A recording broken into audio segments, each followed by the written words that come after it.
Imran says, please make a video on the house fly, because a lot of people are asking that everything has been proven by science. But this saying of the Prophet ﷺ, that he said, when a fly falls in your vessel, then dip it complete, because one side contains extra, so and so and so. He did not write the full question. The hadith is well known. The hadith is in Sahih Bukhari. And the Prophet said, alayhi salatu wasalam, whenever a fly falls into your utensils, your cup, your vessel, then dip it immediately and toss it away. The Prophet says, alayhi salatu wasalam, for the fly has illness, epidemics, diseases under one wing, and under the other wing, it has the remedy and the cure for that. Now, this hadith was widely accepted by the Muslims because this is something from the unseen.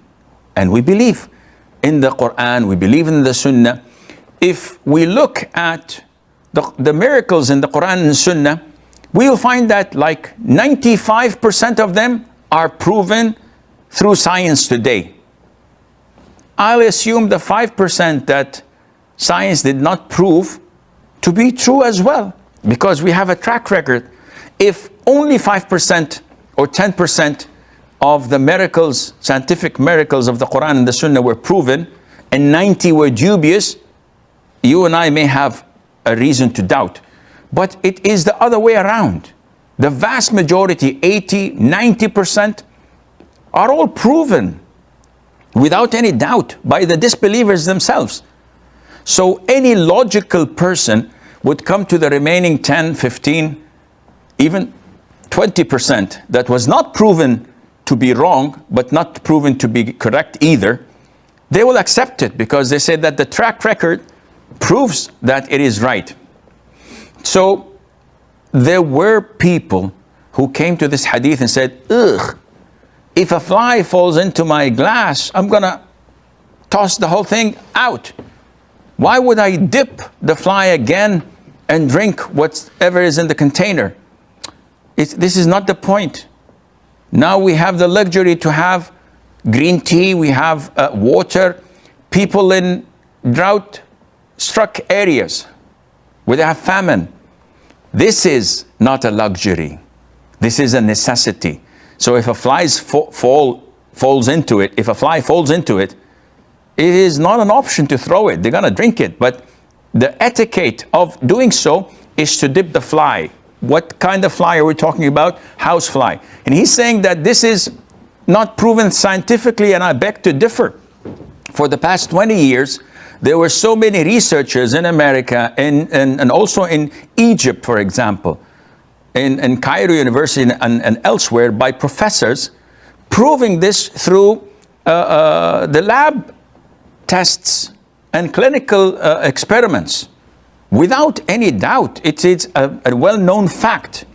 Those scholars who depended most on their logic, the dependence on the logic when the research came from American universities with the seal on it, they said, oh, okay, if this is the case, the hadith is authentic.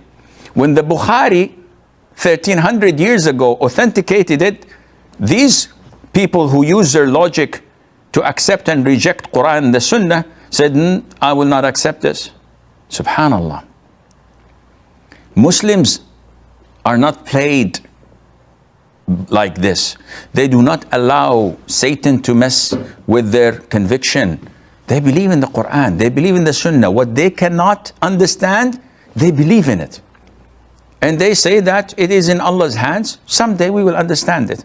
But this hadith of the fly is a proven fact, scientific fact. And you can take that to the bank.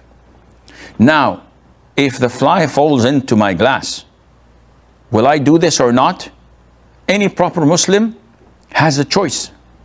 If I have other water or tea or drink that I can use, I may not do that. Me personally, I would do this. Just to conquer any doubts or whispers of shaitan. Just to prove that I believe in everything that the Prophet had said, alayhi salatu wassalam. I would dip it and throw the fly and drink it, believing in what the Prophet had said.